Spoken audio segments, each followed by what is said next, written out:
ஊருக்கு நல்லது சொல்வேன், எனக்கு உண்மை தெரிந்தது சொல்வேன். சீருக்கெல்லாம் முதலாகும் ஒரு தெய்வம் துணை செய்ய வேண்டும். மகாகவி பாரதியாரின் 143ஆம் பிறந்தநாள் விழாவை மிகுந்த சீரோடும் சிறப்போடும் கொண்டாடி கொண்டிருக்கிற ஆன்றோர்களே, சான்றோர்களே, ஸ்ரீராம் பாரதி கலை இலக்கிய கழகத்தை சார்ந்த நல் உள்ளங்களே, இந்த சிறப்பான விழாவிற்கு தலைமையேற்று சென்றிருக்கிற மதிப்பிற்கும் மரியாதைக்கும் உரிய மாண்பமை நீதியரசர் திரு நக்கீரன் ஐயா அவர்களே, இந்த விழாவிற்கு வரவேற்புரை வழங்கி எங்களையெல்லாம் மிக சிறப்பாக அறிமுகம் செய்த, இந்த மேடையில்தான் நான் முதலில் சந்திக்க வாய்ப்பு கிடைத்திருக்கிற முத்தமிழுக்காக தன்னையே அர்ப்பணித்து கொண்ட 3ஆம் தலைமுறையை சார்ந்த அன்பிற்கும் மதிப்பிற்கும் உரிய ஐயா ஔவை அருள் அவர்களே, ஸ்ரீராம் பாரதி கலை இலக்கிய கழகத்தின் தலைவர் ஐயா ஜி சுந்தரேசன் அவர்களே, இதே மேடையிலே பாரதியை மூச்சாக சுவாசித்து இங்கே விருது பெற்றிருக்கிற என் அன்பு சகோதரர் பேராசிரியர் கிருங்கை சேதுபதி அவர்களே, கவிஞர் திருமதி கலைமணி அம்மா அவர்களே, பேராசிரியர் மகேந்திரன் ஐயா அவர்களே, நிரலுரை வழங்க இருக்கிற டாக்டர் பாலசாண்டிலியன் அவர்களே, ஒளிப்பதிவு செய்து கொண்டிருக்கிற கலைமாமணி யோகா அவர்களே, இணைய ஊழியம் பண்ணி கொண்டிருக்கிற திரு நம்பி அவர்களே, இந்த விழாவை மிக சிறப்பாக ஒருங்கிணைத்து கொண்டிருக்கிற, தன்னை பின்னின்று எல்லா விழாக்களையும் முன் நிறுத்தி கொண்டிருக்கிற அன்பிற்கினிய நிகழ்ச்சி ஒருங்கிணைப்பாளர் பொன்னேரி பிரதாப் அவர்களே, அவருக்கு தான்ப்பா கைதட்டே விழுது. முன்வரிசையில் உட்கார்ந்திருக்கிற என்னுடைய முன்னத்தியர் அன்பு அம்மா உலகநாயகி பழனி அவர்களே, அன்பு தோழி ஆதிரா முல்லை அவர்களே, பக்கத்தில் அமர்ந்திருக்கிற புலவரம்மா அவர்களே, என்னுடைய இனிய சகோதரி கண்ணகி அக்கா அவர்களே, மற்றும் ஸ்ரீராம் நிறுவனங்களுடைய ஆர்டி ஐயா அவர்களே, மற்றும் இங்கே பெருந்திரளாக கூடியிருக்கிற அன்பு தமிழ் நெஞ்சங்களே, உங்கள் அத்துணை பேருக்கும் என்னுடைய பணிவான வணக்கங்களை கனிவோடு தெரிவித்துக் கொள்கிறேன். கைத்தட்டிய அந்த 4 பேருக்கு மிக்க நன்றி. ஏன்னா 4 பேர் தான் கடைசி வரைக்கும் நம்ம கூட வருவாங்க அப்படின்னு பெரியவங்க சொல்லியிருக்கிறாங்க. அதை இப்போவுமே நீங்கள் எனக்கு நினைவுபடுத்தினதுக்கு ரொம்ப ரொம்ப நன்றி. உண்மையிலேயே பாரதியை பற்றி இந்த மேடையில் பேசுவதற்கு எனக்கு வயதும் தகுதியும் அறிவும் அனுபவமும் இருக்கிறதா அப்படின்னு எனக்கு தெரியலை. ஆனாலும் கூட இவ்வளவு பெரிய அறிஞர் பெருமக்கள் இருக்கக்கூடிய இந்த அவையிலே எனக்கு பேசுவதற்கு ஒரு வாய்ப்பை தந்ததற்காகவே உங்கள் அத்துணை பேருக்கும் என்னுடைய பணிவான நன்றிகளையும் வணக்கங்களையும் நான் மீண்டும் ஒரு முறை தெரிவித்துக்கொண்டு, உங்களுக்கு முன்னால் நான் ஒரு சிறுமியாகத்தான் இந்த தலைப்பின் முன்னால் இருக்கிறேன். பிழை எதுவும் இருந்தால் சொல்லுங்கள், திருத்திக் கொள்கிறேன். நிறைய எதுவும் இருந்தால் யாருக்கும் சொல்ல வேணாம். எனக்கு ஸ்ரீராம் நிறுவனம் அப்படின்னாலே ஒரே ஒரு ஞாபகம் வரும். நான் 12ஆம் வகுப்பு படிக்கும்போது நான் ராஜபாளையத்திலிருந்து வருகிறேன். பாரதிக்கும் எனக்கும் ஒரே ஒரு தொடர்பு என்ன என்றால், பாரதி பிறந்த அதே கரிசல் மண்ணிலிருந்து நானும் வருகிறேன். கரிசல்காரி என்கின்ற ஒரு புனைப்பெயரோடு நான் கவிதையெல்லாம் எழுதி கொண்டிருக்கிறேன். பாரதிக்கு எனக்கு ஒரு தொடர்புக்கு அக்கா மட்டும்தான் கை தட்டுறாங்க. ஏன்னா நான் பொன்னேரி பிரதாப் அவர்களுக்கு நான் ஒரு பெரிய நன்றி சொல்லணும். நீங்கள் அவருக்காக இன்னொரு கைத்தட்டல் கொடுங்களேன். நான் இங்கே பேசுனதில்லை, பெரும்பாலும் எங்களுக்கு சென்னை எப்பயுமே புதுசு தான். நாங்கள் 20 வருஷமாகவே வந்துட்டு போயிட்டே இருந்தாலும் சென்னை எப்பயுமே புதுசு தான். கம்பன் கழகத்துக்கு கூப்பிடுவாங்க, காலையில் வருவோம், சாயந்தரம் பேசுவோம், நைட்டு பஸ்ஸோ ட்ரெயினோ பிடிச்சி ஊருக்கு ஓடிடுவோம். அதனால் சென்னை எங்களுக்கு முழுசாக தெரியவே தெரியாது. எந்த இடத்துக்கு போகிறோமோ அந்த இடம் மட்டும்தான் தெரியும். ஆனால் பிரதாப் அவர்கள்ட்ட தான் கேட்டேன், இந்த நிகழ்ச்சிக்கு கூட்டம் அது மேலே நான் சிறுமின்னு சொன்னோடனே என்னை பலகை அழித்து உயரமாக்கிய நீங்கள் தான் பாலசாண்டியில். நான் ஏதோ வயசானவர் நினச்சேன், மன்னிச்சுக்கோங்க. பாலசாண்டியல் சாருக்கு ஒரு பெரிய வாழ்த்துக்கள், பாராட்டுகள். எவ்வளவு இளமையாக இவ்வளோ அழகாக இந்த நிகழ்ச்சியை தொகுத்து வழங்கிட்டு இருக்கிறாங்க. எனக்கு பலகையும் கொடுத்துருக்குறாங்க. பிரதாப் அவர்கள்ட்ட கேட்டேன், எவ்வளோ கூட்டம் வரும் பிரதாப் சார் அப்படின்னு. அது மிகப்பெரிய நிகழ்வுமா, ஒரு 700 பேர் கண்டிப்பாக வருவாங்க, 800 பேர் கொண்ட அரங்கம், 700 பேர் குறையாமல் வருவாங்க அப்படின்னாங்க. உண்மையிலே பிரதாப் அவர்களுக்கு என்னுடைய நன்றிகள். ஏன்னா அவ்வளோ பேர் வந்திருந்தால் உண்மையிலே நான் அதிர்ச்சி அடைந்திருப்பேன். ஏன்னா அது ஒரு பட்டிமன்றமோ ஒரு கலகலப்பான நகைச்சுவை நிகழ்ச்சியோ நிச்சயமாக கிடையாது. அப்போ பாரதியின் பெயரால் பாரதியை விரும்புகிறவர்களுக்கு ஒரு விருது வழங்கி பாரதியை பற்றி பேசுகிற ஒரு நிகழ்வுக்கு 700 பேர் வந்தால் நாம் அதிர்ச்சி அடையத்தான் வேண்டும். 50 பேர் வந்தால்தான் உண்மையாக அது பாரதி விழா. ஏனென்றால் பாரதி இந்த மண்ணில் இறந்த போதே 40 பேர் கூட வரலை அப்படின்னு பதிவு சொல்லியிருக்கிறது என்றால், பாரதியின் நினைவை போற்றுகிற இடத்தில் 50 பேர் 60 பேர் வந்தால்தான் பாரதி இன்றைக்கும் வாழ்ந்து கொண்டிருக்கிறான், உண்மையானவர்களால் நினைத்து கொண்டிருக்கிறான். அந்த காலம் அப்படியே இருக்கிறது. தமிழர்கள் மாறவில்லை என்று பாரதி மார்த்தட்டி கொள்வான். திடீர்னு திருந்திட்டோன்னு வைங்க, பாரதிக்கே ஒரு பதட்டமாயிரம், என்ன எவ்வளோ பேர் வந்துட்டீங்க அப்படின்னு. ஸ்ரீராம் நிறுவனங்கள் எல்லா ஊர்கள்லையுமே அந்த போட்டி வைப்பாங்க, பாரதியுடைய போட்டி, பேச்சு போட்டி வைக்கும்போது. நான் அப்போ தான் 12ஆம் வகுப்பு படிக்கும்போது பேச்சு போட்டிகள் எல்லாம் பேசுவதற்கு பயிற்சி எடுத்து கொண்டு இருக்கிறேன். மதுரையில் அந்த பேச்சு போட்டி நடந்தது. ராஜபாளையத்துலலாம் நடக்காது, பெருநகரங்களில் தான் நடக்கும். ராஜபாளையத்துலேருந்து 2.5 மணி நேரம் பஸ் ஏறி போய் காத்திருந்து பெருங்கொண்ட கூட்டம், அவ்வளோ பெரிய கூட்டத்தை நான் அன்றைக்கி அப்போ தான் பார்க்குறேன். அவ்வளோ கூட்டம், பள்ளி மாணவிகளும் கல்லூரி மாணவர்களும், அவ்வளோ பயங்கரமான கூட்டம். அங்கே போய் பேர் கொடுத்து காத்திருந்து மத்தியானத்துக்கு மேலே தான் எனக்கு வரிசையே வந்தது. அங்கே போய் மேடையில் நின்று பாரதியை தவிர எல்லாத்தையும் பேசி முதல் ரவுண்ட்லேயே அவுட் ஆகி வெளியே வரும்போது பங்கு பெற்றதுக்காக ஒரு சான்றிதழ் கொடுத்தாங்க. நான் அது வரைக்கும் நான் ஜெயித்த சான்றிதழ்களை விட பெரிய சான்றிதழ் நான் ஸ்ரீராம் நிறுவனத்தில் தோல்வி அடைந்த போது கிடைத்த சான்றிதழ். அது அந்த ஃபைலில் அடுக்கும் போது அது மட்டும் மேலே அப்படியே துருத்திட்டே இருக்கும். அது என் தோல்வியை நினைவுபடுத்தி கொண்டே இருக்கும். ஏன்னா அந்த ஸ்ரீராம் சிட் ஃபண்டில் நம்ம தோத்துட்டோமே ஒரு தடையாவது ஜெயிக்கலான்னா அடுத்த வருஷத்துலேருந்து எங்களை கூட்டே போகலை. கல்லூரி படிக்கும் போதெல்லாம் மதுரைக்கு அழைச்சிட்டே போகலை. அது ஒரு மனக்குறையாகவே இருந்தது. ஆனால் இந்த சூழ்நிலையில் ஔவை அருள் ஐயா அவர்களும் ஸ்ரீராம் நிறுவனமும் என்னை இதே மேடையில் பேசுவதற்கு ஒரு வாய்ப்பு கொடுத்து என்னை ஒரு வெற்றியாளராக நீங்கள் மாற்றி இருக்கிறீர்கள் என்பதற்காகவே உங்களுக்கு என்னுடைய பணிவான நன்றிகளையும் வணக்கங்களையும் நான் மீண்டும் தெரிவித்துக் கொள்கிறேன். பர்வீன் மேடத்தோட மதியம் பேசும்போது அவர்கள் சொன்னார்கள், நம்முடைய பாரதி பாஸ்கர் மேடத்திலிருந்து வழக்கறிஞர் சுமதி மேடத்திலிருந்து பர்வீன் மேடம் வரைக்கும் அவர்கள் இளம் பருவத்தில் அவர்களுக்கான வெற்றியை தந்த மேடை இந்த ஸ்ரீராம் நிறுவனத்தின் மேடை என்று நீங்கள் அங்கே பதிவு செய்யுங்கள் என்று மேடம் அவர்கள் சொன்னார்கள். நான் பதிவு செய்து விட்டேன். எல்லா பெரிய பேச்சாளர்களும் இந்த ஸ்ரீராம் நிறுவனம் நடத்திய பேச்சு போட்டியில் ஜெயித்தவர்கள் தன்னை நிலை நிறுத்தியவர்களாக இந்த தமிழ்நாட்டில் இன்றைக்கு சிறந்திருக்கிறார்கள். பாரதியை பற்றி பேசும்போது பார் அதிர பாடிய பாரதி அப்படின்னு ஒரு தலைப்பை நான் தந்தேன். பார் அதிர பாடிய பாரதி அப்படின்னு தலைப்பை பார்த்த உடனே நீங்கள் பதட்டப்பட வேண்டாம். அப்படி ஒன்றும் பதட்டமடைகிற அளவுக்கு நான் பேசிடவும் மாட்டேன். ஏனென்றால் இந்த தலைப்பு நான் ரொம்ப சிறுமியாக இருக்கும்போது ஒரு தனியார் தொலைக்காட்சி நிறுவனத்தில் குமரி அனந்தன் ஐயா அவர்கள் இந்த தலைப்பிலே பேசினார். அந்த வயதில் அவர் என்ன பேசினார் என்பதை என்னால் உள்வாங்கிக் கொள்ள முடியவில்லை. ஆனால் பார் அதிர பாடிய பாரதி என்கின்ற அந்த வாசகம் என் மனசில் ஆழமாக பதிந்து விட்டது.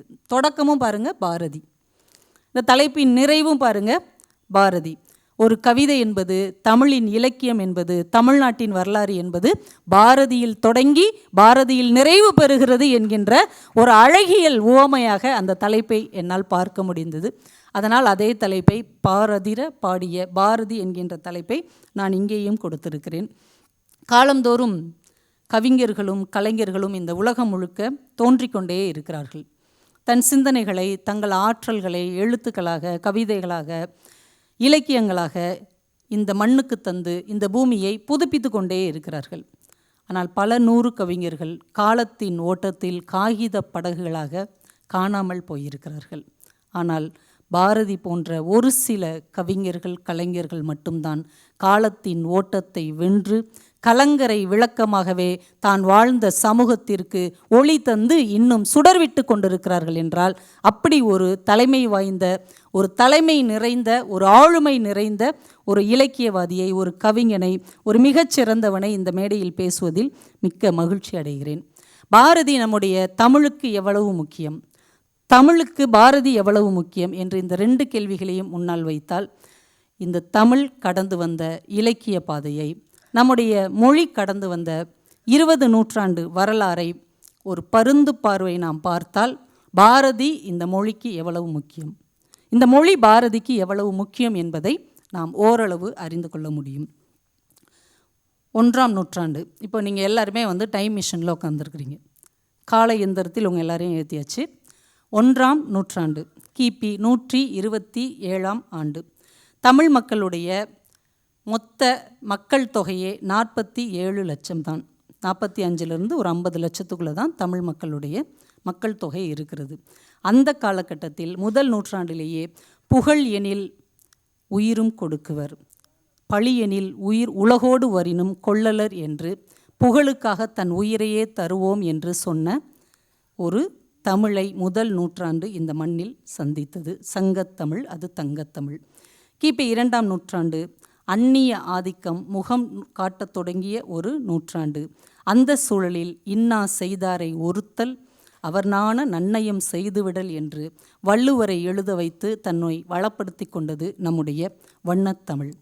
3ஆம் நூற்றாண்டு அந்நியர்களுடைய ஆதிக்கம் இன்னும் ஆட்கொள்ளத் தொடங்கிய ஒரு நூற்றாண்டு.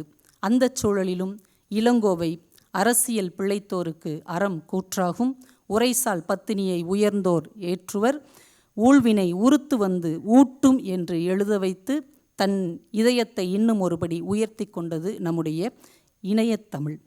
4-5 நூற்றாண்டுகள் இருண்ட காலம் என்று பதிவு செய்யப்பட்ட களப்பிரர் காலம். அந்த காலங்களில் தமிழ் நசுக்கப்பட்டது, தமிழர்கள் நசுக்கப்பட்டார்கள், பாலிமொழி எங்கும் பேசப்பட்டது.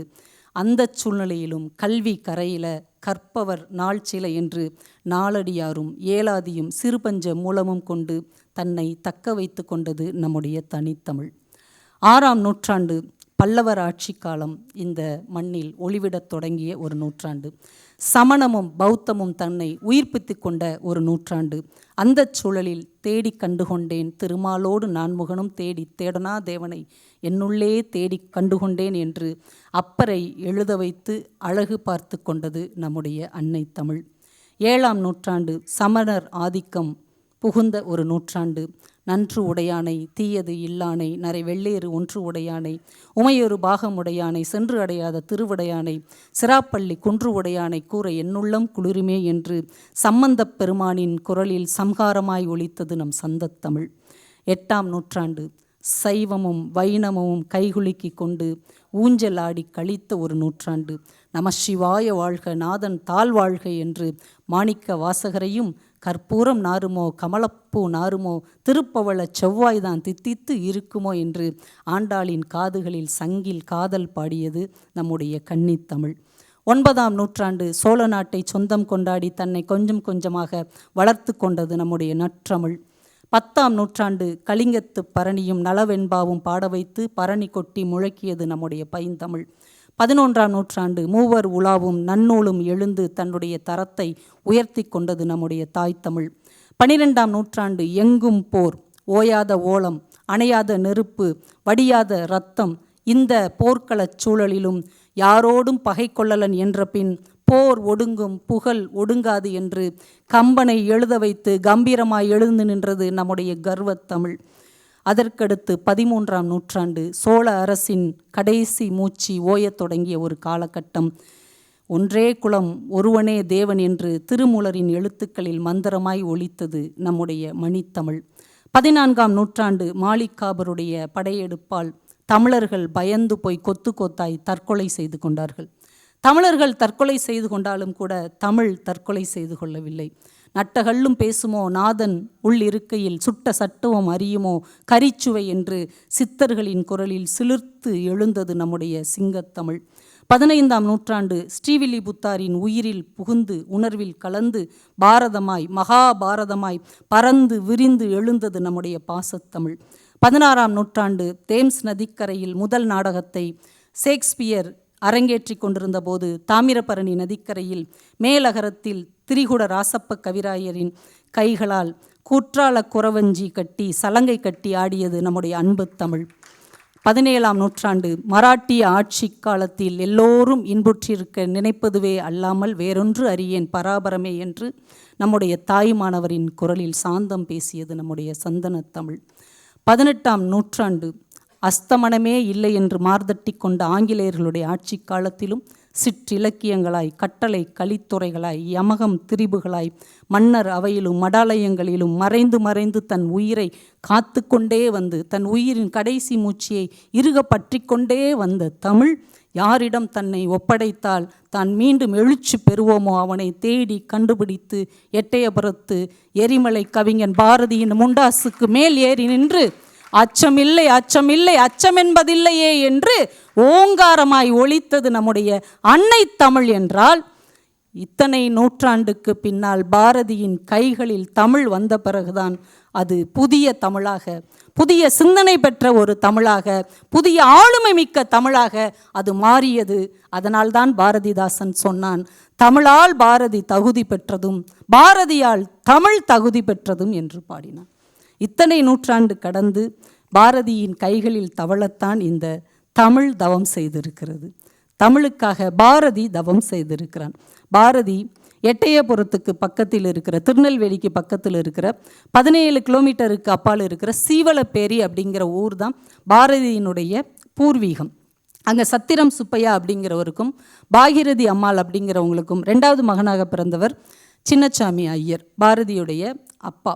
அவங்களுடைய கணவர் இளம் வயதிலேயே இறந்த உடனே பாகிரதி தன்னுடைய பிள்ளைகளை அழைத்து கொண்டு எட்டயபுரத்துக்கு வந்து விடுகிறார். தமிழ் அறிவும் ஆங்கில அறிவும் கணித திறமையும் தொழில்நுட்ப கலை அறிந்த சிறப்பான திறமை மிக்க சின்னசாமி ஐயருக்கு அங்கே எட்டயபுரம் சமஸ்தானத்தில் ஒரு மரியாதையான ஒரு கௌரவமான ஒரு வேலை கிடைக்கிறது. அங்கேதான் அவருடைய தாய் மாமா மகளான லட்சுமியை அவர் மணந்து கொள்கிறார். லட்சுமிக்கும் சின்னசாமி ஐயருக்கும் 1882 டிசம்பர் 11 திங்கள் இரவு 9:30 மணிக்கு பாரதி என்கின்ற ஒரு புதிய சூரியன் எட்டயபுரத்தில் உதயமானது. கவிக்கோ எழுதுவார் இல்லையா, அங்கே எட்டயபுரத்தில் ஒருத்திக்கு இரட்டை பிரசவம், ஒன்று பாரதி, இன்னொன்று புதிய தமிழ் என்று கவிக்கோ எழுதினார். வைரமுத்து கேட்டார், அதப்படி எட்டயபுரத்தில் மட்டும் ஒருத்திக்கு நெருப்பை சுமந்த கருப்பை என்று கேட்டார். அந்த பாரதி, அழகு தமிழ் பாடிய பாரதி 5வது வயது இருக்கும்போதே அவங்க அம்மா அவரை கைவிட்டு விட்டு இறந்து போனார். 5 வயதில் லட்சுமி கைவிட்டதால் தானோ என்னவோ சரஸ்வதி பாரதியின் கைகளை இறுக பற்றி கொண்டார். லட்சுமியை இழந்துதான் சரஸ்வதியை பெற முடியும். பெரியவர்கள் சொன்ன வாக்கு பாரதியின் பிறப்பிலேயே அது உறுதியானது. அந்த 5 வயதில் தாயை இழந்தது தானோ என்னவோ, தாயில்லா குழந்தை என்று யாராவது சொல்லிவிட்டால் பாரதி அப்படியே அந்த நிமிடம் உறைந்து போய் நின்று விடுவான். ஏதாவது ஒரு குழந்தை அம்மா என்று அவருடைய அம்மாவை அழைத்து கொண்டு ஓடினால் கூட ஒரு கணம் நின்று வானத்தை பார்த்து அம்மா அப்படி ஏங்கி அழுவான். தன் நண்பரிடம் சொல்லுவான், எத்தனை வயதானாலும் எனக்கு இந்த அம்மா பைத்தியம் ஒயாது போலிருக்கிறதே என்று. பாரதி கடைசி வரைக்கும் தன் தாயின் நினைவுகளை மறக்காத, ஒரு பால்மனம் மறவாத குழந்தையாகத்தான் மனசுக்குள் வாழ்ந்து கொண்டே இருந்தான். இந்த அம்மா பாசம் எப்படி இருந்தது என்பதை நான் கடைசி பாடலில் உங்களுக்கு நான் சொல்லுவேன். அதை இந்த இடத்துல நிப்பாட்டிக்குவோம். மகாகவி பாரதி ஏன் அவன் மகாகவி அப்படின்னா, நம்முடைய வாழ்க்கையில் ஏதாவது ஒரு சூழலில் நம்ம ஏதாவது ஒரு சம்பவத்தை சந்திக்கும் போது அந்த மகாகவிஞன் சொன்ன ஏதாவது ஒரு கவிதை, ஏதாவது ஒரு வார்த்தை, ஏதாவது ஒரு சொற்றொடர் நம்ம மனதிற்குள் எழுந்தால் அவன் மகாகவி அப்படின்னு நான் நம்புகிறேன். நாங்கள் ஆழியார் அப்படின்னு ஒரு ஊர் நீங்கள் கேள்விப்பட்டிருப்பீங்க. பொள்ளாச்சிக்கு பக்கத்தில் இருக்க ஒரு அருமையான ஒரு ஊர் ஆழியார் அப்படின்ற ஊர். அந்த ஆழியாரில் ஆதிராமுல்லைக்கு தெரியும், கோ லீலா அப்படின்னு ஒருத்தங்க அங்கே சீனியர் இன்ஜினியராக இருக்கிறாங்க. ரொம்ப பயங்கரமான அறிவு நிறைந்தவர்கள். சூழலியல் இயற்கையில் மேலெல்லாம் ரொம்ப ஆர்வம் உள்ளவங்க.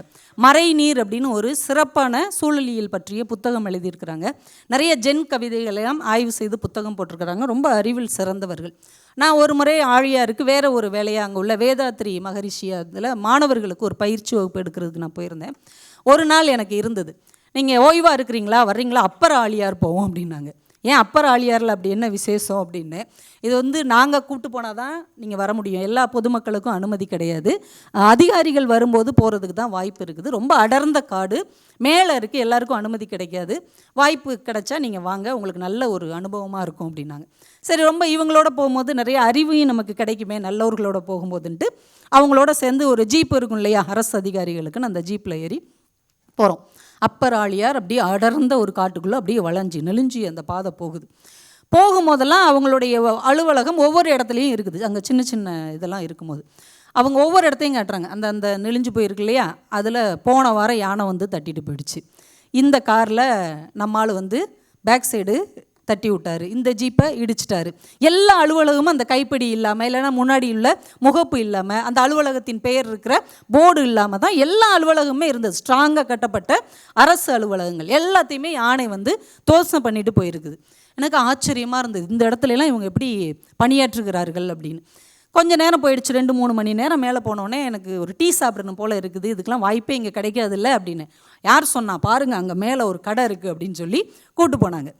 அங்கே போனால் நான் கடனோடனே ஏதோ ஒரு பெரிய ரெஸ்டாரண்ட் மாதிரி இருக்கும் அப்படின்னு நினச்சி, அது ஒரு சின்ன குடிசையில் செய்யப்பட்ட ஒரு கடை. ஒரு கணவனும் மனைவியும் தான் அந்த கடையை நடத்துகிறாங்க. கொஞ்சம் பழங்கள் வச்சுருக்குறாங்க, கொஞ்சம் தின்பண்டங்கள் வச்சுருக்குறாங்க, டீ போட்டு கொடுக்குறாங்க, அவ்வளோதான். டீ வாங்கி சாப்பிட்டுட்டு நான் கேட்டேன், அந்த குடிசை தான் அது. ஐயா, நீங்கள் இங்கேயே தங்கி இருப்பீங்களா, இல்லை ஊருக்கு போயிட்டு வருவீங்களான்னு? ஏங்க இங்கேருந்து ஊருக்கு போயிட்டுலாம் வர முடியுமா? நானும் என் மனைவி இங்கேயே தான் தங்கி இந்த வியாபாரத்தை பார்த்துக்குறோம். அவங்க வயசு 70 வயசுக்கு மேலே உள்ள தம்பதிகள். இன்னும் அவங்க பேர் எனக்கு ஞாபகம் இருக்குது. அந்த ஐயா பேர் மகாலிங்கம், அந்த அம்மா பேர் ராணியம்மா. நாங்கள் இங்கேயே தான் தங்குவோம். எங்கே தங்குவீங்க? இங்கே தான் தங்குவோம். இந்த குடிசைக்குள்ளையானே? ஆமாம், இந்த குடிசைக்குள்ளே தான். நான் கேட்டேன், யானை இங்கே வராதா அப்படின்னு கேட்டேன். வரும். உங்களை ஒரு நாளும் தட்டினதே இல்லையா? ஏன் தட்ட போகுது? நாங்கள் நைட்டு அப்படி பிளிர்ற சத்தம் கேட்கும். எத்தனைக்கும் அது பெரிய மூடி போட்ட கதவெல்லாம் கிடையாது, ஒரு தார்பாய் மட்டும்தான் போட்டிருக்காங்க அந்த கடைக்கு.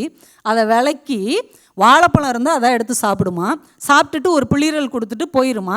நிறைய நாள் நாங்கள் அந்த ஓட்ட வழியாக யானையை பார்த்துட்டே இருக்கிறோம்.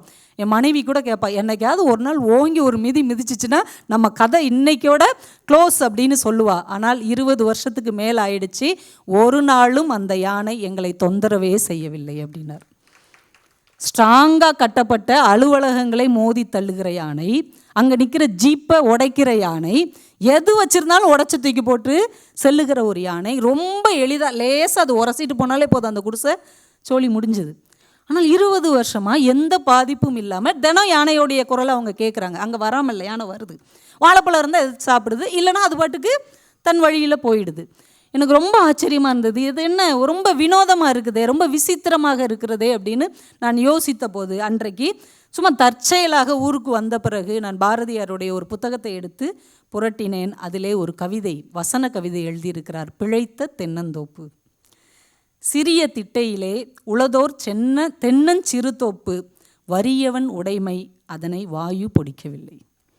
ஒரு பெரிய புயல் அடிக்குது, பெரிய தோப்பு, பெரிய பெரிய மரம், பணக்கார ஜமீன்தார்களுடைய தோப்பெல்லாம் அழிஞ்சு போகுது, வயலெல்லாம் காணாமல் போகுது. ஆனால் சின்னஞ்சிறிய ஒரு தென்னந்தோப்பு அது மட்டும் அழியவே இல்லை. என்ன காரணம்? பாரதி சொல்லுகிறான், அது வறியவன் உடைமை அதனை வாயு பொடிக்கவில்லை. இல்லாதவர்களுக்கு மனிதர் இறங்குகிறார்களோ இல்லையோ, இயற்கை இறங்கித்தான் தீரும் என்கின்ற அந்த சத்தியத்தை தீர்க்க தரிசனமாக அன்றைக்கு பாரதி எழுதியதை நினைத்து நான் நிஜமாவே அழுதுட்டேன். அவங்க ஒரு சின்ன குடிசை, எந்த பாதிப்பும் இல்லாமல் இருக்கிறது, பெரிய இடங்கள்லாம் அழிந்து போகிறது என்றால் பாரதி என்றைக்கோ சொல்லி வைத்திருக்கிறான், வறியவன் உடைமையை, இல்லாதவனுடைய உடைமையை இயற்கையும் இயற்கை சார்ந்த எந்த உயிரினமும் எதுவும் செய்யாது.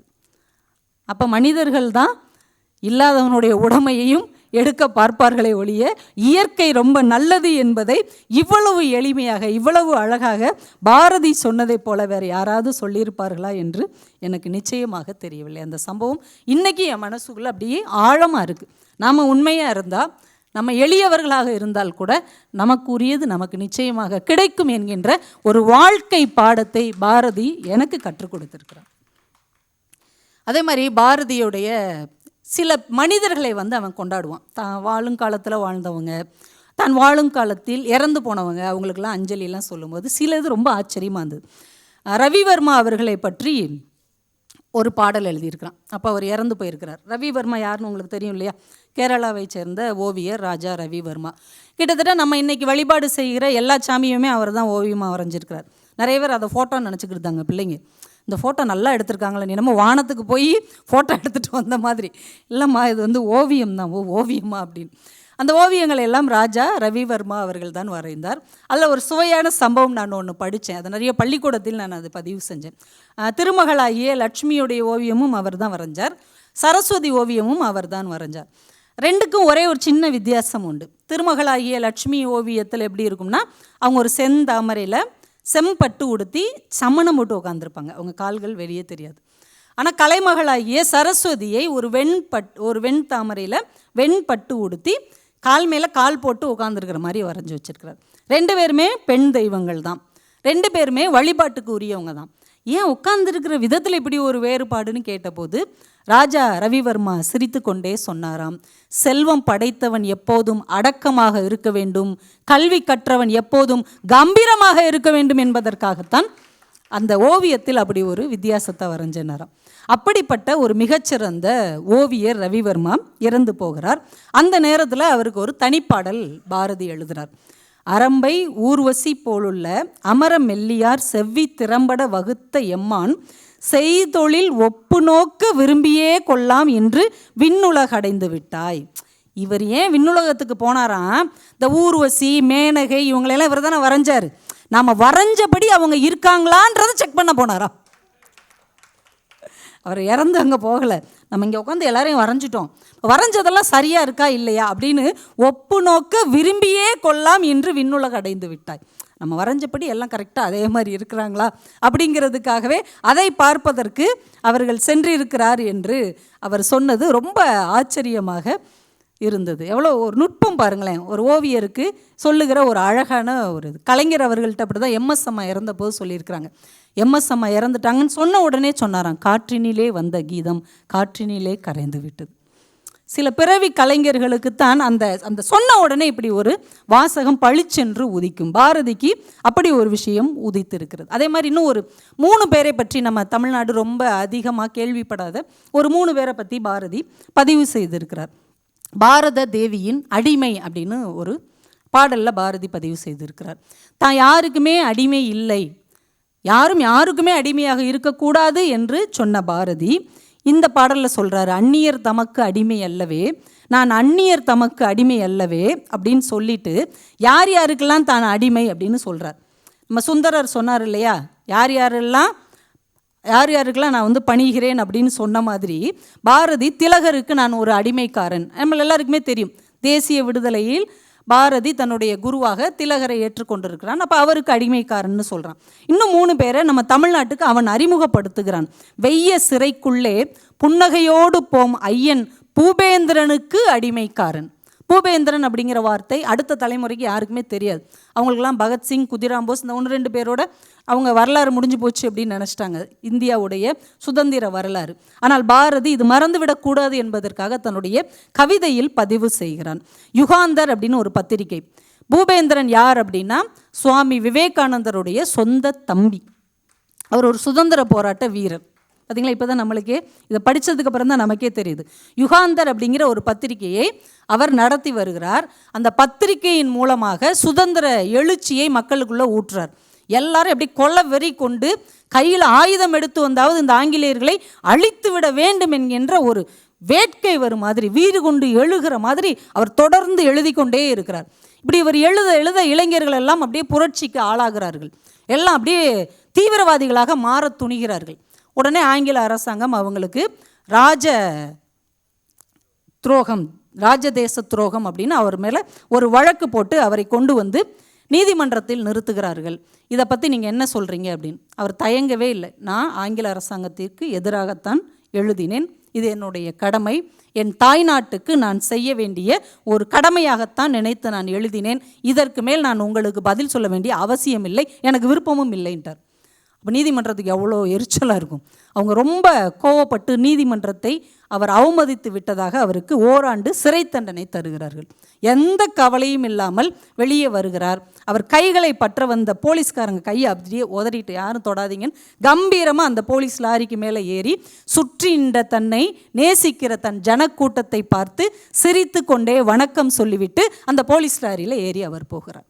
இந்த செய்தியை கேள்விப்பட்டு பாரதி எழுதுகிறான், வெய்ய சிறைக்குள்ளே புன்னகையோடு போம் ஐயன் பூபேந்திரனுக்கு நான் அடிமைக்காரன் என்று எழுதுகிறான். நம்முடைய இளைஞர்கள் யாருக்கு அடிமையாக இருக்க வேண்டும் என்பதை அவன் இங்கே தெளிவு செய்கிறான்.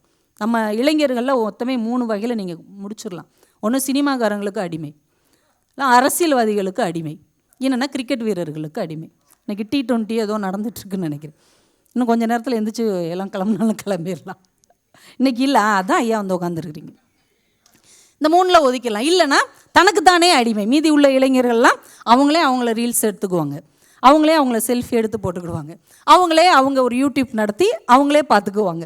இப்போ இப்படிப்பட்ட இளைஞர்களுக்கு மத்தியில் இந்த தேசத்துக்காக உழைத்தவர்கள் எப்படியெல்லாம் இருந்தார்கள் என்பதை பாரதி உணர்த்தி நானே அவர்களுக்கு அடிமையாக இருந்தேன் என்று பதிவு செய்கிறான். 2வது ஒருத்தரை நமக்கு அறிமுகப்படுத்துகிறான். காலர் முன் நிற்பினும் மெய் தவறா எங்கள் பாலர் தமக்கொத்த அடிமை. பாலர்னா விபின் சந்திரபாலரை அந்த இடத்துல பதிவு செய்கிறார். சந்தியா அப்படின்னு ஒரு நூல், ஒரு இதழ் நடத்திக்கிட்டு இருக்கிறாங்க, ஒரு பத்திரிகை. அதில் அரவிந்தர் அவர்கள் பெயர் சொல்லப்படாத ஒரு ஆசிரியராக இருக்கிறார். விபின் சந்திரபாலர் அதற்கு ஆசிரியர் மாதிரி இருந்து நடத்தி கொண்டிருக்கிறார். அதுலேயும் இந்த வந்தே மாதரம் பத்திரிகையில் அரவிந்தர் தேசத்துக்கு எதிரான நிறைய விஷயங்களை எழுதும்போது அவரை கைது பண்ணி கொண்டு வந்து வச்சுட்டாங்க. இப்போ சாட்சி சொல்வதற்கு விபின் சந்திரபாலர் வர வேண்டும். அவருக்கு சம்மன் அனுப்புகிறாங்க. இவர் தான் உங்கள் பத்திரிகைக்கு ஆசிரியர் அப்படின்னு சாட்சி சொல்லிவிட்டு அவர் ஹாயாக போயிடலாம். ஆனால் அவர் சொன்னார், என்னுடைய விருப்பத்துக்கு மாறாக யாருக்கு எதிராகவும் நான் சாட்சி சொல்ல மாட்டேன், ஆங்கில அதிகாரத்துக்கு நான் அடிபணிய மாட்டேன்ட்டார். என்னடா சாட்சி சொல்ல சொன்னதுக்கு நீ என்னடா இந்த வரத்து வர்ற அப்படின்னு ரொம்ப கடுப்பாகி அவருக்கு ஒரு 6 மாதம் சிறை தண்டனை போட்டாங்க. கவலையே படாமல் அதுக்கும் சிரிச்சுக்கிட்டே போயிருக்கிறார். அதனால்தான் அவனை போன்ற ஒரு இளைஞனுக்கு நாம் அடிமையாக இருக்க வேண்டும் என்று வெய்ய சிறைக்குள்ளே புன்னகையோடு போம் ஐயன் பூபேந்திரனுக்கு அடிமைக்காரன், காலர் முன் நிற்பினும் மெய் தவறாய் எங்கள் பாலர் தமக்கொத்த அடிமைக்காரன். தன் மனசுக்கு எது மெய் என்று தோன்றியதோ அதை துணிச்சலாக பேசிய அந்த விபின் சந்திர பாலருக்கு நான் அடிமைக்காரன் என்று சொல்லி 3வது ஒருவரை சொன்னார். காந்தனல் இட்டாலும் தர்மம் விடா பிரம்ம பாந்தவன் தாளினை கடிமைக்காரன். பிரம்ம பாந்தவன் இந்த வார்த்தை யாராவது கேள்விப்பட்டிருக்கிறோமா? அடுத்த தலைமுறைக்கு சுத்தமாக தெரியாது. பிரம்ம பாந்தவன் அப்படின்னு ஒருத்தர் இருந்திருக்கிறார். அவரும் இந்த சந்தியா புத்தகத்தில் தான் நிறைய கவிதை எழுதுகிறார். நம்ம ஆங்கில அரசாங்கத்துக்கு எதிராக நம்முடைய மக்களை எழுச்சி செய்வதை தூண்டி தூண்டி தூண்டி எழுதி கொண்டே இருக்கிறார். இவரை பிடிச்சி உள்ள தூக்கி போட்டால் தான் இதெல்லாம் அடங்கும் என்று அவரை கொண்டு வந்து கைது செஞ்சு நிப்பாட்டுறாங்க. ஏற்கனவே அவர் உடல் நலம் சரியில்லாதவர் என்பதால் சிறை தண்டையை தான் ஏற்றுக்கொள்ளுகிறேன் என்று சொன்னதால் அவரை மருத்துவமனைக்கு அழைச்சிட்டு போகிறாங்க. மருத்துவமனைக்கு போகும்போதே அவர் சொல்லுகிறார், நான் இவர்களுக்கு ஒரு நாளும் கைதியாக ஆகப் போவதில்லை. கைதியாக போனால் இந்த ஆங்கில அரசுக்காரன் சொன்ன வேலையை நான் செய்கிற வேலைக்காரனாக மாறிவிடுவேன். இந்த ஆஸ்பத்திரியை விட்டு, இந்த மருத்துவமனையை விட்டு என்னுடைய உடல்தான் வெளியே வருமே தவிர ஆங்கில அரசுக்கு அடிமையாக என்னுடைய உயிர் இங்கே இருக்காது என்று சொல்லிவிட்டு போனார். சொன்னது போலவே மருத்துவமனையிலே அவர் மரணமடைந்து போனார். அவர் கடைசி ஆசையாக தன்னுடைய உடலை புதைக்கக்கூடாது, எரிக்க வேண்டும், அந்த ஒளியில் எங்கள் சுதந்திரம் ஒளிர வேண்டும் என்று கேட்டுக்கொண்டு இறந்து போனார். அவர் இறந்த அந்த சாம்பலை அந்த மக்கள் எடுத்து நெற்றியிலே பூசிக்கொண்டதை பாரதி கேள்விப்பட்டு பதிவு செய்கிறான். காலர் முன் நிற்பினும் மெய் தவறா எங்கள் பாலர் தமக்கொத்த அடிமைக்காரன் என்று சொல்லிவிட்டு காந்தனல் இட்டாலும் தர்மம் விடா பிரம்ம பாந்தவன் தாளினை கடிமையானவன். கடைசி காலத்தில் கூட தன் உயிர் எப்படி பிரிய வேண்டும், யாருக்கும் அடிமையாகத்தான் இருக்க மாட்டேன் என்று உறுதியாக சொன்ன அந்த பிரம்ம பாந்தவனுக்கு இந்த பாரதி அடிமை என்று எழுதி கொடுத்திருக்கிறான் என்றால் இந்த 3 பேருடைய பெயரும் தமிழக மக்களுக்கு, இந்திய மக்களுக்கு போய் சேர வேண்டும் என்று பாரதி ஆசைப்பட்டிருக்கிறான். அதை மிகச் சரியாக பதிவு செய்திருக்கிறான். பாரதின்னு வரும்போது, ஒரு பெண்ணாக பேச வரும்போது நம்ம ரொம்ப பார்க்க வேண்டிய முக்கியமான விஷயம் பெண் விடுதலை. பெண் விடுதலையை பற்றி எத்தனையோ பேர் நம்ம சொல்கிறோம். பெண் விடுதலைக்காக இவர் குரல் கொடுத்தார், பெண் விடுதலைக்காக இவர் பாடுபட்டார், பெண் விடுதலைக்காக இவர் போராடினார் அப்படின்னு எத்தனை பேரை நாம் வரிசைப்படுத்தினாலும் அதில் முதல் விரலாக, முதல் குரலாக சொல்லக்கூடிய தகுதி பாரதிக்கு மட்டும்தான் உண்டு. யாரும் மறுக்கவும் முடியாது, மறக்கவும் முடியாது. ஏன்னா அவனுக்கு இயல்பிலேயே தேசத்தின் மேல் அபிமானம் இருந்தது, இயல்பிலேயே பெண்கள் சமமானவர்கள் தான் என்கின்ற எண்ணம் இருந்தது. இருந்தாலும் அது எங்கே புடம்போடப்பட்டது தெரியுமா? அந்த காங்கிரஸ் மீட்டிங்க்கு போகும்போது சூரத்திலும் கல்கத்தாவிலும் அவன் நிவேதிதா தேவியை சந்தித்து இருக்கிறான். அந்த நிவேதிதா தேவியை ஒரு முறை சந்தித்த போது, 2வது முறை சந்தித்த நேரத்தில் தான் அந்த அம்மா இவனை கூப்பிட்டு வைத்து, உன் மனைவியை ஏன் அழைத்து வரவில்லை, நீ திருமணமானவன் தானே என்று கேட்டபோது, இந்த மாதிரி இடத்துக்கெலாம் நாங்கள் எங்கள் ஊர் பெண்களை அழைச்சிட்டு வர மாட்டோம், அது மட்டும் இல்லாமல் இதெல்லாம் அவளுக்கு ஒன்றும் தெரியாது, இதை தெரிஞ்சு என்ன ஆக போகுது அப்படின்னு நம்ம வீட்டு ஆள்கள் மாதிரியே கேட்டிருக்கிறான். பாரதி எவ்வளோ நல்லவன் பாருங்கள். இப்போ பட்டிமன்றத்துக்கு உங்கள் மனைவியை அழைச்சிட்டு வரலன்னு சொன்னால் நம்ம என்ன சொல்லுவோம்? அவளுக்கு இதெல்லாம் என்னங்க தெரிய போகுது, அவள் உட்காந்து சீரியல் பார்த்துட்ருப்பா. அப்படி தானே இன்றைக்கி நம்ம ஆண்கள் சொல்லுகிறார்கள். இதே மாதிரி தான் பாரதி அப்பாவியாக சொல்லியிருக்கான். அவளுக்கெல்லாம் இதெல்லாம் தெரியாது, இந்த மாதிரிலாம் பெண்களை நாங்கள் கூட்டு வரமாட்டோம். அப்போது நிவேதிதா சொன்ன வார்த்தை தான், உங்களில் ஒரு பாதியான பெண்ணுக்கு விடுதலை கொடுக்காமல் இந்த மண்ணுக்கு எப்படியடா விடுதலை கிடைக்கும் என்ற அந்த நிவேதிதா சொன்ன வார்த்தையில் தான் பாரதி ஒரு பெண் விடுதலை கவிஞனாக மலர்கிறான். அடுத்து அந்த நிவேதிதா தேவி பாரதியிடம் தனிமையில் பேசும்போது தன்னுடைய மேலங்கியை கிழித்து ஆங்கிலேயர்களாகிய எங்களை இங்கே குத்தி கொள்ள வேண்டும் நீங்கள் என்று சொன்னபோது அவன் ஒரு புதிய தரிசனம் அவனுக்கு கிடைக்கிறது. ஒரு நெருப்பு பிழம்பை போல தன் முன்னால் நின்று அந்த பெண்மணி பேசிய பேச்சை கேட்டு பாரதிக்குள் ஒரு புது ரத்தம் வருகிறது. இந்த தேசத்திற்கு விடுதலை கிடைக்காமல் இனி ஓயப் போவதில்லை என்கின்ற உறுதி பாரதிக்குள் அப்படி ஆவேசமாக எழுகிறது. வெளியே வந்த உடனே சொல்றான், இவங்க தான் எனக்கு குரு. இவர்கள்தான் கிருஷ்ணன் எப்படி அர்ஜுனனுக்கு கீதா உபதேசம் செய்தாரோ அதுபோல இந்த போர்க்களத்தை நோக்கி எனக்கு உபதேசம் செய்து அனுப்பிய ஒரு மிகப்பெரிய நெருப்பு சுடர் என்று தன் நண்பர்களிடம் சொல்லுகிறார், தன் மனைவியிடம் சொல்லுகிறார். இந்த இடத்துல தான் நம்ம ஒரு விஷயத்தை யோசித்து பார்க்க வேண்டும். எவ்வளவுதான் ஒரு பெண் நமக்கு அறிவுரை சொல்லியிருந்தாலும், நமக்கு சம்பந்தமே இல்லாத ஒரு பெண் நம்மை வழி நடத்தி இருந்தாலும், இவர் என்னுடைய குரு என்று எத்தனை பேர் சொல்லுவோம்? அவங்க நம்மளோட ஒரு 30-40 வயசு பெரியவங்களாக இருந்தால் சொல்லுவோம். நம்ம அம்மா வயசில் பாட்டி வயசில் இருந்தால் தனக்கு கொஞ்சம் அவங்க ஒரு 10 வயது தான் வித்தியாசம் இருக்கும். பாரதியை விட நிவேதிதா தேவிக்கு வயது அவ்வளோதான் வித்தியாசம் இருக்கும். ஆனால் அவரை குருநாதர் என்று ஏற்றுக்கொள்ளக்கூடிய அந்த மன உறுதி பாரதிக்கு இருந்தது. அவங்ககிட்ட எந்த மனத்தடையுமே இல்லை. நீங்கள் அது வரைக்கும் பாருங்கள், ஒரு குரு சீடர் அப்படின்னா ஆண்கள் வரிசை தான் இருக்கும். ராமகிருஷ்ண பரமஹம்சர், விவேகானந்தர், நிவேதிதா அவங்க சீடர் தான். ஆனால் பாரதிக்கு மட்டும்தான் அவங்க குரு. பாரதிக்கு பின் பாரதிதாசன், சுரதா, இன்னைக்கு வரைக்கும் யார் ஒரு பெண்ணும் அந்த இடத்துல இல்லை. அந்த லிஸ்ட்டில் எந்த பெண்ணாவது நீங்கள் பார்த்துருக்குறீங்களா? நிவேதிதா மட்டும்தான் அந்த இடத்துக்கு வந்தார். காரணம், பாரதி என்கின்ற உண்மையான ஆண்மை மிக்கவன் தனக்கு வழிகாட்டிய பெண்ணை குருவாக ஏற்றுக்கொள்ள முடியும் என்று அவன் தான் முன்னிறுத்தணும். அதற்கு பின் அவன் எழுதிய 3 புத்தகங்களையும் தன்னுடைய குரு நிவேதிதா தேவிக்கு அதை அர்ப்பணித்தான், சமர்ப்பணம் செய்தான். அந்த அளவுக்கு நிவேதிதா தேவியை ஒரு பெண் தனக்கு முன்னால் இருந்தால் அவளை வழிகாட்டியாக நிறுத்த முடியும் என்று பாரதி தான் நிரூபித்தான். பாரதிக்கு முன்னும் சரி பாரதிக்கு பின்னும் சரி எல்லா ஆண் தலைமைகளுக்கும் ஆண் என்கின்ற திமிர் இருந்ததை தவிர பாரதியை போன்ற கம்பீரம் இல்லை என்றே உறுதியாக சொல்லலாம். ஒரு பெண் தலைவி அப்படின்னு சொல்வதற்கான அந்த கட்ஸு பாரதிட்ட இருந்தது. ஏங்க இன்றைக்கி எடுத்துக்கோங்க, அந்த காலத்தை விட்டுருங்க. பாரதி இறந்து இப்போ எத்தனை வருஷம் ஆச்சு? இன்றைக்கி நம்ம இளைஞர்கிட்ட கேளுங்க, ஆணும் பெண்ணும் சமமா? சமந்தான். நம்ம கல்லூரி மாணவன்கிட்ட கேளுங்க, சமம் ஒத்துக்குவான். கல்லூரி படிக்கிற மாணவிகிட்ட கேளுங்க, சமம் தான் அப்படின்னு சொல்லுவாங்க.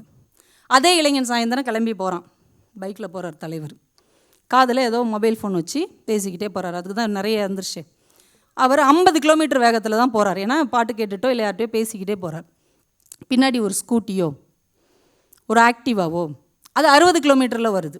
இவன் 50 கிலோமீட்டரில் தான் போயிட்டுருக்கிறான், அவன் 60 கிலோமீட்டரில் வர்றான். அந்த 60 கிலோமீட்டரில் வரக்கூடிய ஒரு வாகனம் 50 கிலோமீட்டரில் போகக்கூடிய வாகனத்தை முந்தித்தானே ஆக வேண்டும். இதுதானே இயற்கையுடைய நியதி. இந்த 50 கிலோமீட்டர் வாகனத்தை 60 கிலோமீட்டர் வாகனம் அப்படி தான் தாண்டி போகுது. இது வரைக்கும் யார்கிட்டையோ பேசிக்கிட்டு இருந்த 50 கிலோமீட்ரு சடக்குன்னு இதை எடுத்து போடும். அது வரைக்கும் 1000 ஆண் வாகனங்கள் கடந்து போயிருக்கும். அது இவருக்கு மைண்ட்லேயே நிற்காது. ஒரு சுடிதார், ஒரு சேரீ, ஒரு ஜடை பின்னாடி தொங்குது. பார்த்தா நீ முந்திட்டு போறியா? 50, 51, 52, 53, 60, 62 சும்மா போகாது. 60 தாண்டும் போது அப்படி திரும்பி அப்படி நக்கலை ஒரு சிரிப்பு சிரிச்சுட்டு போகும். நீங்கள் பார்த்துருக்குறீங்களா? இங்கே இருக்கிற பெண்களுக்கு தெரியும், ஆதிராமுல்லை அனுபவிச்சிருக்கிறாங்க. அனுபவித்த பெண்களுக்கு ஒரு கைத்தட்டை ஆண்கள் கொடுக்கலாம். அதாவது செய்யுங்க. நானும் நிறைய அனுபவிச்சிருக்கேன். நமக்கு ஆஃபீஸ் லேட் ஆகும், நம்ம வேகமாக போவோம், அவங்க ஸ்லோவாக தான் வந்துட்டு இருப்பாங்க. நம்ம தாண்டுனா உடனே வரும் பாருங்க ஒரு வேகம், அவ்வளோ ஃபாஸ்ட்டாக நம்மளை முந்திட்டு போய் தொலைகிறேன்னா போக மாட்டான். நம்மளை தாண்டினோடனே அப்படி நின்று அப்படி அந்த ஹெல்மெட்டை எடுத்து விட்டு அப்படி நக்கலாக ஒரு சிரிப்பு சிரிச்சுட்டு போவாங்க. அந்த சிரிப்புலேயே நம்ம செத்துருவோம். இத்தனை நாள் நம்ம படித்த படிப்பு, நாம் வளர்த்து கொண்ட அறிவு, நம்ம மேடையில் நிற்கிற தைரியத்தை எல்லாம் ஒரு சிரிப்பில் அவன் பொசுக்கி விட்டுட்டு போயிட்டே இருப்பான். அவனுக்கு நமக்கு ஒரு சம்மந்தமும் இல்லை. அவன் யாருனே நம்மளுக்கு தெரியாது. நம்ம தம்பி வயசு கூட இருக்கலாம், ஏன் நம்ம மகன் வயசு கூட இருக்கலாம். ஆனால் அவனுக்கு நீ ஒரு பொம்பளை, ஆஃப்டர் ஆல் நீ ஒரு பொம்பளை, எப்படி என் வண்டியை நீ தாண்டி போகலாம் அப்படிங்கிற ஒரு திமிர், ஒரு ஆணவம், அதை தாண்டிட்டு தான் அவன் போவான். அந்த சிரிப்பு இருக்கு இல்லையா, அந்த சிரிப்பு எனக்கு தெரிந்து பாரதிகிட்ட மட்டும்தான் இல்லை. பாரதிகிட்ட மட்டும்தான் இல்லை. ஒரு பெண் பாரதியை தாண்டி போகிறான்னு வைங்க, வண்டியை நீ படிட்டு கைத்தட்டுவான். சூப்பர், இதைத்தானே நான் கனவு கண்டேன், போங்க போங்க இன்னும் வேகமாக செல்லுங்கள் என்று சொல்லக்கூடிய ஒரு மன தைரியம் பாரதி என்கின்ற ஒரு ஆண்மகனுக்குத்தான் முதலில் இந்த தமிழகத்தில் இருந்தது. அதற்கு பின்னால் தான் மற்ற தலைவர்கள் பாரதி வழியை பின்பற்றி இந்த பொம்பளை பிள்ளைங்களை முன்னாடி நிறுத்த வேண்டும் என்கின்ற எண்ணம் வந்தது என்றால் அது பாரதியிடம் இருந்து தான் வந்தது. இதை நம்ம மறக்கவே கூடாது. ஃப்ரெஞ்சிலேருந்து ஒரு வார இதழ் ஒன்று வந்தது. அது ரொம்ப அழகாக ஒரு கார்ப்பரேட் கம்பெனி இப்போ சமீபத்தில் தான். அதில் ஒரு ஆண் பிரான்ச் மேனேஜராக இருக்கிறார், ஒரு பெண் பிரான்ச் மேனேஜராக இருக்கிறார். அப்படியே காட்சியை மட்டும் மாற்றிக்கோங்க. 3 சம்பவம் தான் அந்த இதழ் சொல்லுது. அந்த பிரான்ச் மேனேஜர் அலுவலகத்துக்குள்ளே வர்றார், அந்த மேலாளர் அலுவலகத்துக்குள்ளே வர்றார். எல்லோரும் குட் மார்னிங் அப்படின்னு சொல்கிறாங்க. அவர் கவனிக்காமல் உள்ள விறுவிறுன்னு போயிடுறார். அவர் ஆண். இப்போ எல்லோரும் என்ன சொல்லுவாங்க, சார் ஏதோ டென்ஷனில் இருக்கிறாரு, ஏதோ பெரிய முக்கியமான வேலை இருக்குது, அதனால தான் போயிட்டார். இப்போ அதே மேலதிகாரியாக ஒரு பெண் விறுவிறுன்னு உள்ளே போகிறாங்க. எல்லோரும் குட் மார்னிங் அப்படிங்கிறாங்க, அவங்க கவனிக்காமல் உள்ளே போயிட்டாங்க. இப்போ இந்த ஆண் வாய்கள் என்ன சொல்லும் தெரியுமா, திமிரு, இவெல்லாம் மேனேஜர் ஆகிட்டல்ல, மேனக்கிட்டு குட் மார்னிங் எந்திரிச்சுன்னு ஒருத்தன் சொன்னால் எனக்கு என்னன்னு போகிறா பார்த்தியா, இவங்களெல்லாம் படிக்க வச்சது பெரிய தப்பு. இது காட்சி 1. காட்சி 2, ஆண் மேலாளர் எல்லார்ட்டையும் நல்லா பேசுகிறார். தன் கீழே வேலை பார்க்குற பெண்களாக இருக்கட்டும் ஆண்களாக இருக்கட்டும் எல்லார்ட்டையும் நல்லா பேசுகிறார். எல்லோரும் என்ன சொல்கிறாங்க, சார் ரொம்ப ஜோவியலான டைப், எல்லாத்துட்டையும் நல்லா பழகுவார். அதே இடத்துல ஒரு பெண், அதே மேலதிகாரி எல்லார்ட்டையும் நல்லா பேசுகிறாங்க. தெரியலை, இதெல்லாம் சரியான லோலாய். இதே வார்த்தை சார் இப்படியே தான் சொல்லுவாங்க. இந்த ஃப்ரெஞ்சு இதழ் இதே மாதிரி வார்த்தையை தான் போட்டிருந்தாங்க. 3வது சம்பவம், அந்த ஆண் அதிகாரிக்கு ப்ரமோஷன் கிடச்சிருச்சு. இப்போ எல்லோரும் என்ன சொல்லுவாங்க, கீழே உள்ளவங்களாம், சார் ஹார்ட் ஒர்க், சார் எவ்வளோ டெடிக்கேட்டடாக குடும்பத்தை கூட கவனிக்காமல் ஆஃபீஸே கதின்னு கிடந்தார், ஜெயிச்சிட்டாரியா. அதே இடத்துல பெண் மேலதிகாரி ப்ரமோஷன் கிடச்சிருச்சு, என்ன சொல்லுவாங்க, அன்றைக்கே தெரியும்ல உங்களுக்கு எப்படி ப்ரமோஷன் வந்ததுன்னு தெரியாது, நல்லா தெரியும். அந்த அன்றைக்கி ஆஃபீஸ்க்கு வரும்போது நம்ம போய் சிரிச்சு பேசும்போதே கண்டிப்பாக இந்த அம்மாவுக்கு ப்ரமோஷன் கன்ஃபார்ம்டுன்னு தெரியும். இப்போ ஒரு ஆண் வெற்றி பெற்றால் அது அவனுடைய ஆற்றலால், ஒரு பெண் வெற்றி பெற்றால் அவளுடைய, ஐயாவே சொல்லிட்டாங்க, அவங்களுக்கு ஒரு பெரிய கைத்தட்டல். ஆனால் ஒரு பெண் தன்னை முந்தி சென்றால் தாங்க முடியாத, ஒரு பெண் தன்னை தாண்டி சென்றால் ஏற்றுக்கொள்ள முடியாத, தன்னை விட ஒரு பெண் அறிவாளியாக இருந்தால் பொறுத்து கொள்ளாத ஆண்கள் இன்றைக்கும் இருந்து கொண்டு தான் இருக்கிறார்கள். ஆனால் ஒரு நெருப்பை போன்று சுடர் விடுகிற ஒரு பெண் கிடைத்தால் சரண்டர் ஆகிற ஒரு கம்பீரம் பாரதிக்கு இருந்ததால் தான் காளிதாசன் என்றும் சக்திதாசன் என்றும் தனக்கு புனைப்பெயர் அவன் இட்டுக்கொண்டான். ரொம்ப ரொம்ப இயல்பான ஒரு ஆள். சாகுந்தலம் படித்து கொண்டிருக்கும் போது மகள் பிறந்திருக்கிறது என்று சொல்லுகிறார்கள், சகுந்தலான்னு பேர் வச்சிட்டான். எவ்வளோ ஒரு இலக்கியத்தின் மேல் எவ்வளோ ஒரு அழகான ஈடுபாடு. கண்ணகி அவங்க அப்பாவும் அப்படி தான், சிலப்பதிகாரம் படிச்சுட்டு இருக்கும்போது அக்கா பிறந்திருப்பாங்க, கண்ணகி அப்படின்னு பேர் வச்சிட்டாங்க. எல்லாத்துக்குமே முன்னோடியாக இருப்பது பாரதியாகத்தான் இருக்கும். நீங்கள் எந்த சம்பவத்தை எடுத்தாலும் அங்கே ஒரு பாரதியினுடைய ஏதோ ஒரு டச் இருந்துக்கிட்டே இருக்கும். பாலச்சந்தர் டச்சு, பாரதி ராஜா டச்சுன்னு சொல்கிறாங்கல்ல, அது மாதிரி தமிழை உண்மையாகவே நேசிக்கக்கூடிய எல்லாருடைய வாழ்க்கையிலும் பாரதியார் டச் அப்படின்னு ஒன்று இருந்துக்கிட்டே இருக்கும், அதை தவிர்க்கவே முடியாது. எங்கள் பக்கம் செங்கோட்டைன்னு ஒரு ஊர் இருக்குது. செங்கோட்டை ஆவுடையக்கா அப்படின்னு ஒரு பெண்மணி சின்ன வயதிலே திருமணம் செய்து வைக்கப்பட்டு கணவனை இழந்து அவர்கள் தன்னிச்சையாக வெளியே வந்து அந்த சமூகத்தை தாண்டி நிறைய இறைப்பாடல்கள் பாட ஆரம்பித்தார்கள். அவங்களுடைய வேதாந்த கும்மி என்கின்ற ஒன்றை தான் எடுத்துக்கொண்டு அதை விடுதலை கும்மியாக மாற்றி பாரதி பாடினான். ஏன்னா தனக்கு முன்னாடி ஒரு பெண் பாடியிருக்கிறார்கள் என்றால் அதை தான் எடுத்து பின்பற்றக்கூடாது என்று பாரதி நினைக்கவில்லை. எப்படி அண்ணாமலை அவர்களுடைய காவடி சிந்தை எடுத்து அவன் பாடினானோ அதே போல இந்த ஆவுடையக்காவலுடைய வேதாந்த கும்மியையும் தன் பக்கத்தில் எடுத்துக்கொண்டு பாடுவதற்கு பாரதிக்கு எந்த தடையும் இருக்கவில்லை. திறமை இருந்தால் அது ஆணாக இருந்தாலும் பெண்ணாக இருந்தாலும் மதிக்க வேண்டும் என்கின்ற எண்ணம் பாரதிக்குள் ஆழமாக இருந்தது. அதனால தான் பெண்களுக்குன்னு ஒரு முதல் பத்திரிகையை பாரதி தொடங்கினான். அதற்கு பேரே சக்கரவர்த்தினி என்று பேர் வைத்தான். சக்கரவர்த்தினி. ஏன்னா அந்த நேரத்தில் விக்டோரியா மகாராணி தான் நம்ம தேசத்துக்கெல்லாம் அதிகாரியாக இருந்தாங்க. மகாராணிக்கெல்லாம் மகாராணியாக எங்கள் தமிழ் பெண்கள் இருக்க வேண்டும் என்பதற்காகத்தான் சக்கரவர்த்தினி என்று அந்த பெண்களுக்கான இதழை பெயரிட்டான். அது மட்டும் இல்லாமல் அந்த காலகட்டத்தில் எந்த பெண்கள் எல்லாம் சாதித்தார்களோ அவர்களுக்கெல்லாம் பாராட்டி செய்தி அந்த பத்திரிகையில் தொடர்ந்து வந்தது. முத்துலட்சுமி ரெட்டி அவர்கள் அந்த எஃப்ஏல பட்டம் பெற்ற போது, பரீட்சையில் தேறிய போதும், இந்த சென்னை மாகாணத்தில் முதல் பட்டதாரி பெண், இங்கே எத்தனை பேருக்கு பேர் தெரியும்? தமிழ்நாட்டின் முதல் பட்டதாரி பெண்மணி உங்கள் சென்னையை சேர்ந்தவங்க தான். பிஏ பட்டதாரி டாக்டர் முத்துலட்சுமி ரெட்டி இல்லை சார், முதல் பட்டதாரி பிஏ வாங்கின பட்டதாரி ஆர்எஸ் சுப்புலட்சுமி அவர்கள். முதல் பட்டதாரி ஆர்எஸ் சுப்புலட்சுமி பிஏ இந்த சென்னை மாகாணத்தின் முதல் பிஏ. அது வரைக்கும் ஆண்களாக வாங்கிக்கிட்டே இருந்தாங்க. முதல் பெண் பேர் சுப்புலட்சுமி அப்படின்னு பதியப்படுகிறது. 7 வயசுலேயே என்னமோ திருமணமாகி கணவனை இழந்து விதவையாகி வீட்டின் மூலையில் அந்த காலகட்டத்தின்படியே இருக்கப்பட்டவள். அவங்க அப்பா கிட்ட என்னை படிக்க மட்டுமாவது வைங்கன்னு கெஞ்சி கதறி பள்ளிக்கூடத்தில் சேர்க்கப்பட்டார். பள்ளிக்கூடத்தில் எந்த ஆசிரியரும் அவங்க பக்கத்தில் வரவே மாட்டாங்க. அவங்க பேப்பரை திருத்தி கையில் கொடுக்க மாட்டாங்க, தூக்கி போட்டு போயிடுவாங்க. சகுனம், இது சகுனத்தடைன்னு அவங்கள பார்த்தா திரும்பிக்கிட்டு போயிடுவாங்க. இவ்வளவு தடைகளை தாண்டி அந்த பெண் இதே சென்னை மாகாணத்தில் படித்து பிஏ பட்டதாரி என்று தேறியதை பாரதி தன்னுடைய செய்தித்தாளில் பதிவு செய்கிறான். பட்டதாரியாக பதிவு பெற்ற சுப்புலட்சுமிக்கு வாழ்த்துக்கள் என்று. பாரதி எதையுமே சொல்லிவிட்டு போகவில்லை. தான் என்ன சொன்னானோ அதைத்தான் செய்தான், தான் என்ன செய்தானோ அதைத்தான் சொன்னான். அதே மாதிரி மகாபாரதம் இந்த இந்திய தேசத்தின் மிகப்பெரிய இதிகாசம். வியாசராக இருக்கட்டும், வில்லிபுத்திரராக இருக்கட்டும், அவர்கள் தமிழில் எழுதின போதும் அந்த போரில் மகாபாரத யுத்தம் யாரால் ஜெயித்தது, யாரால் வெற்றி பெறப்பட்டது என்றால் கண்ணனின் சக்கராயுதத்தாலும் பீமனின் கதையாலும் அர்ஜுனனின் வில்லாற்றலாலும் தான் அந்த போர் வெல்லப்பட்டது என்று பதிவு செய்யப்பட்ட காலத்தில் பாஞ்சாலியின் சபதத்தால் தான் அந்த மகாபாரத போர் வென்றது என்று ஒரு பெண்ணை முன்னிறுத்து பாடியவன் பாரதி. புலைத்தாயத்திலே விளைப்பட்ட பின் என்ன சாத்திரத்தால் என்னை தோற்றிட்டார். அவர் தாயத்திலே விளைப்பட்டவர். புவி தாங்கும் துருபதன் கண்ணி நான் நிலை சாய புலைத்தொண்டு சார்ந்திட்டால் பின்பு தாரமுடைமை அவர்க்குண்டோ.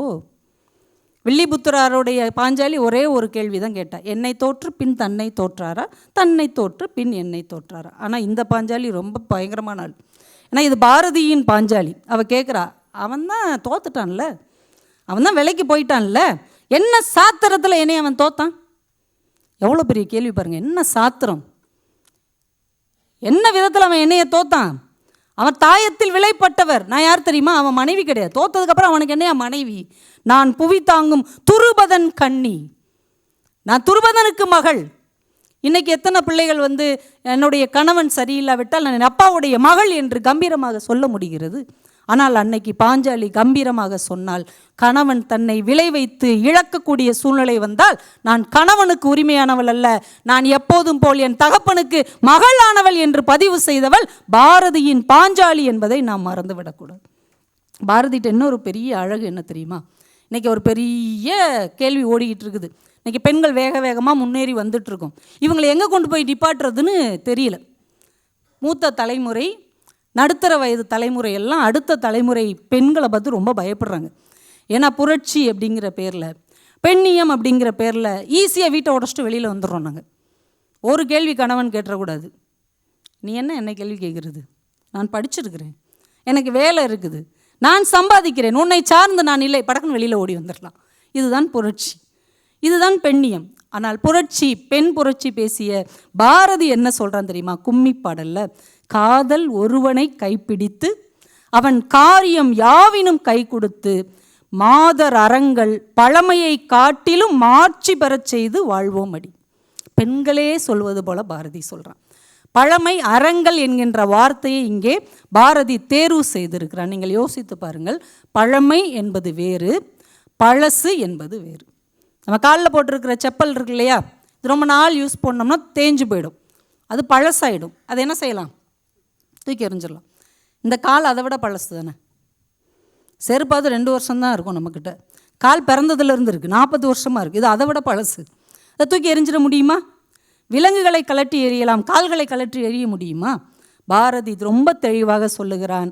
பழமையின் மூட நம்பிக்கைகளை எறிந்துவிட்டு பழமையின் அறத்தை குறைக்காமல் இன்னும் ஒருபடி உயர்வது போல என் புதுமை பெண் வாழ்ந்து காட்டுவாள். காதல் ஒருவனை கைப்பிடித்து, அப்படியே அவனை கை கழட்டி விட்டுட்டு வர்றது கிடையாது. அவனை கைப்பிடித்து அவன் காரியம் யாவினும் கை கொடுத்து, வாழ்க்கையில் நீ ஜெயிக்கணுமா, உனக்கு நான் சப்போர்ட்டாக இருக்கிறேன், நான் ஜெயிக்கணுமா, எனக்கு நீ சப்போர்ட்டாக இரு. கை கொடுப்பது என்பது யாரும் உயர்ந்தவரும் இல்லை, தாழ்ந்ததும் இல்லை. நான் உங்களுக்கு கை கொடுக்குறேன்னா நான் உயர்ந்தவ இல்லை, நீங்கள் தாழ்ந்தவும் இல்லை, நம்ம 2 பேருமே சமம். கை கொடுப்பது என்பது சமமான ஒரு அர்த்தத்தின் அழகான அடையாளம். காரியம் யாவினும் கை கொடுத்து என்று பாரதி ஒரு அழகான வார்த்தையை இங்கே பதிவு செய்கிறான். ஆனால் இன்றைக்கு நிறைய பெண்கள் பெண்ணியம் என்கின்ற பெயரில் புரட்சி என்கின்ற பெயரில் கூண்டை உடைக்கிறேன் என்று கூட்டை சிதைத்து விடுகிறார்கள். கூண்டு வேறு, கூடு வேறு. கூண்டை உடைக்க வேண்டும், கூண்டை நொறுக்க வேண்டும், கூண்டை விட்டு வெளியே வர வேண்டும். ஆனால் கூட்டை ஒருபோதும் சிதைத்து விடக்கூடாது. அது இந்த தமிழ் பண்பாட்டின் அடித்தளம். அதனால்தான் கவிக்கோ எழுதினான், தன் சிறகை மடக்காத எந்த ஒரு பறவையும் கூட்டுக்குள் நுழைய முடியாது.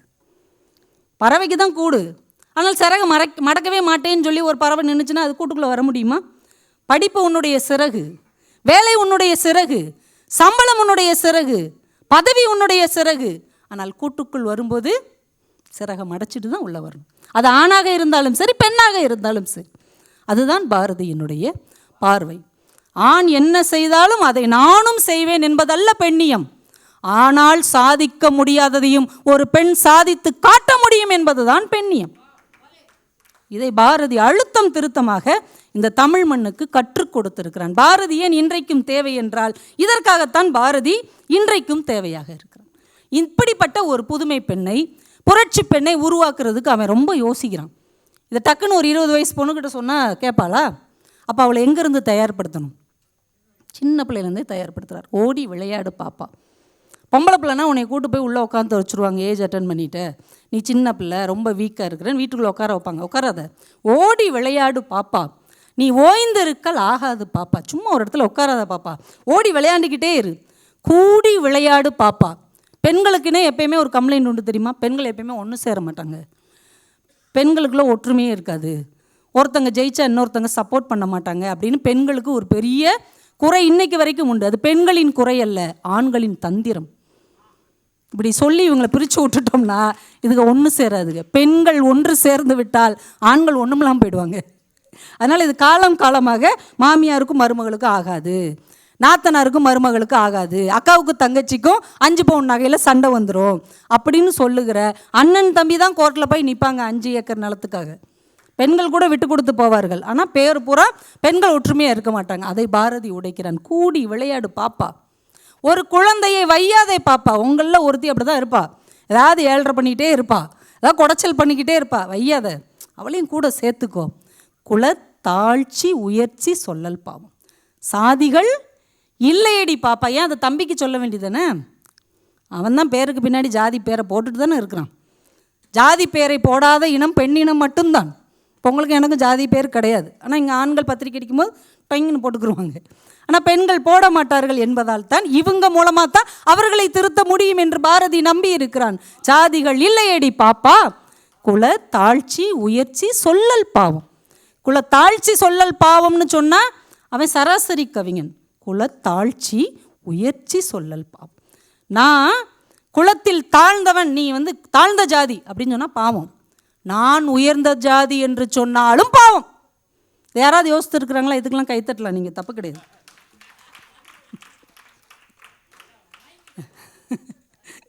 நீ தாழ்ந்த ஜாதி என்று ஒருவனை கை நீட்டி சொன்னால் அது எவ்வளவு பெரிய குற்றமோ அதே குற்றம் நான் உயர்ந்த ஜாதியில் பிறந்திருக்கிறேன் என்று பெருமிதம் கொள்வதும் குற்றம்தான். தானே பாரதி வள்ளுவர் சொன்னான், பிறப்புக்கும் எல்லா உயிருக்கும். தாழ்ந்தவன் ஒருத்தன் இல்லைன்னா உயர்ந்தவன் ஒருத்தன் கிடையாது. உயர்ந்தவன் இல்லாமல் போனால் தாழ்ந்தவன் தானாக இல்லாமல் போக போகிறான். குல தாழ்ச்சி உயர்ச்சி சொல்லல் பாவம்னு போட்டான் பாருங்க பாரதி. அங்கே நிற்கிறான் பாரதி.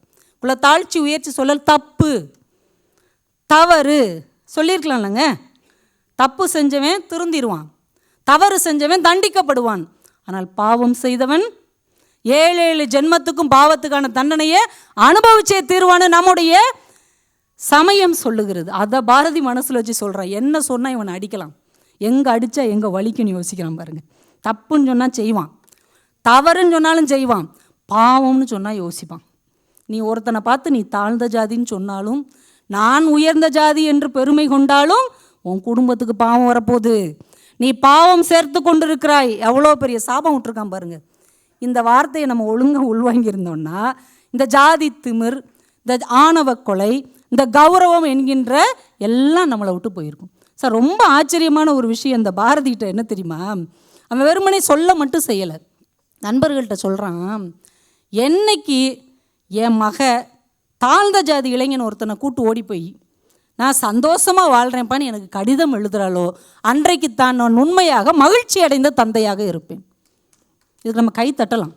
ஏன்னா நம்ம கை தட்ட தான் முடியும். இன்றைக்கி ஒரு தகப்பன் சொல்ல முடியுமா? என் மகனை கூட நம்ம சொல்லிடலாம், மகளை சொல்ல முடியுமாங்க?